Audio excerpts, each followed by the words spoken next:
बोल. धाराशिव शहरामध्ये एक लॉ अँड ऑर्डरचं सिच्युएशन झाला होता, खास करून गणेश नगर आणि ख्वाजा नगरमध्ये. एक व्हिडिओ एक इसमनी इंस्टाग्राममध्ये ठेवले होते, जे यूट्यूबचं व्हिडिओ होतं. त्याच्या अनुषंगाने कंप्लेंट द्यायला पोलीस स्टेशनला आले होते आणि पब्लिक जमा होतं. बट अचानक हे दोन्ही कम्युनिटीचं काही इश्यूमुळे ते लॉ अँड ऑर्डर सिच्युएशन झालं.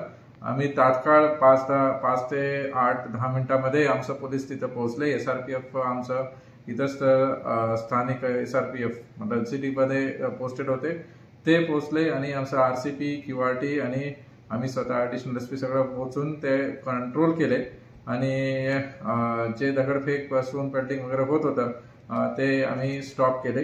याच्यामध्ये आम्ही CCTV फुटेज सगळं बघितले आणि ड्रोनचं खास करून आम्ही यूज केले. ड्रोनमध्ये पण काही फुटेज आम्हाला कॅप्चर झाले. आता आमचं पर्यंत एक 24 लोकांचं नाव निष्पन्न झालेले आहे आणि जे मेन आरोपी जे पोस्ट टाकलं ते पण आम्ही आयडेंटिफाय करून त्याला आता अटक केलेले आहे.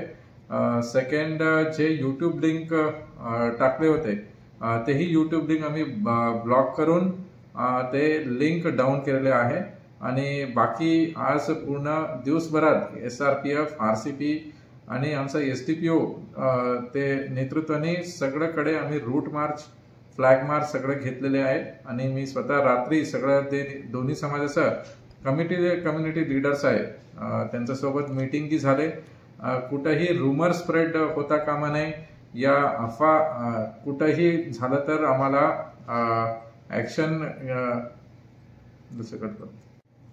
आमचं cyber teams, social media monitoring cell ही ॲक्टिवेट केलेलं आहे. कोणीही असं रुमर स्प्रेड करताना आम्हाला दिसून आलं तर आम्ही ते पोस्ट सगळं ट्रॅक करून आम्हाला ते आरोपींना शोधण्याचा प्रयत्न आमचा चालू आहे आणि फ्युचरमध्ये पण कोणीही असं पोस्ट टाकू नका, जेणेकरून एक दोन्ही समाजमध्ये एक डिफरन्सेस ओपिनियन होईल आणि असं लॉ अँड ऑर्डर सिच्युएशन होईल असं सगळ्यांना मी अपील करतो. धन्यवाद. किती लोक आहेत संशयित? किती लोक गुन्हा दाखल? टोटल आता अज्ञात लोक, मी स्वतः स्पॉटला होतो, एक 200-300 लोक होते आणि ह्याच्यामध्ये आम्हाला एक ते 24 लोक आयडेंटिफाय झाले आहे. बाकी लोकांना आम्ही आयडेंटिफाय करून गुन्ह्यामध्ये त्यांना अटक करण्याचा प्रयत्न चालू आहे.